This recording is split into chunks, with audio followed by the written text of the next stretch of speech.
Scary story number 12, title, Abduction. Story begins.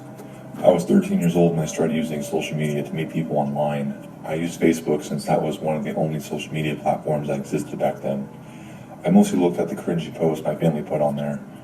I got a friend request from a guy named Mike. He was 15 years old. I liked to talk to him and I thought he was cute. So I asked him if he wanted to go out with me and he said yes. I was excited about meeting someone special online. We got to know each other a little better. I asked him if he wanted to meet in person. Mike agreed and we set up a time when we could meet. He told me that he could pick me up at my house around 7 o'clock.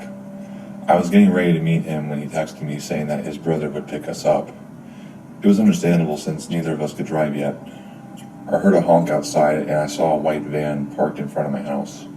Something didn't sit right with me. I was expecting a car or maybe a truck, but a van didn't cross my mind. I walked nervously out of my house to the van.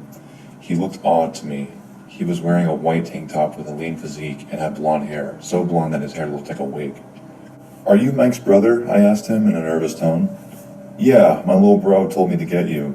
He's waiting for you in the back," he replied.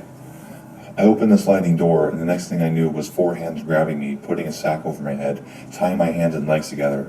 Then I felt a needle go on my shoulder, passing out a few seconds later. When I woke up, I was in a dirty prison cell surrounded by more prison cells with kids around my age, and some that were even younger than me. Someone came to my cell, but it wasn't Mike's brother this time.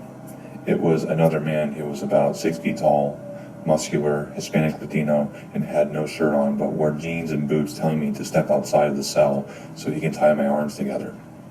I did what he asked, then he took me to the shower room, telling me to strip down to nothing. I wasn't taking them off fast enough, so he ripped them off me. Then he told me to stand near the wall and to turn my face against the wall. When I did, he hosed me down with water pressure that hurt my skin. It hurt me more since I was 5'3" with a petite build. After he hosed me down, he brought me back to my cell with nothing to wear. I was cold, naked, and scared, and lost all hope of ever getting out of here. The next day, the same man opened my cell again and said, "Get up, you're going to the doctor." I was confused about what he said because he just told me that they had a doctor. When we got to the doctor, he explained to me and told me that I was healthy but needed surgery. So I was scheduled against my will. On the day of my surgery, walking down to where operations took place, I saw another victim being brought into a cell while unconscious. I was on the operation table with not one doctor, but a whole team of them. I was drugged and was out for about maybe 4 to 5 hours. Waking up from the surgery and still feeling the effects of anesthesia, the doctor that I met before said surgery was a success, but please take time to heal. He put the mirror to my face, and I saw I had a bandage over my nose, and my breasts were enlarged as well. I cried as I knew that my identity was stripped from me. When I fully recovered from surgery, a different man told me to step out of the cell and follow the line with the other girls to makeup and dressing room. Once we did, a girl who dared to attack the hairdresser was pulled away and was beaten nearly to death.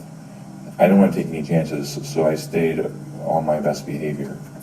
The man who oversaw us admired that from me. I was given a name to go by when I was given to someone for the night. My stage name was Daddy's Girl, and I was sent to the car that took me to whoever paid to do things to me. I had to perform all different kinds of sexual acts on people throughout the years, and I mean everything, whatever the person paid their filthy money for. If I didn't, they would complain and I would be punished. When I turned 18, I was old enough to star in porn. I had sex with men and women doing whatever I was able to do for the industry, without them knowing that I was secretly a prisoner. One day, there was a person who paid to have sex with me and wanted to meet me at the hotel he was staying at. This guy was younger, in his mid-20s, and just wanted to get laid. He was nice and asked for the casual stuff. I built up the courage to ask him to help me. He was shocked by what I told him, but agreed to help me. I hugged him with tears on my face because for the first time in 5 years, I felt safe.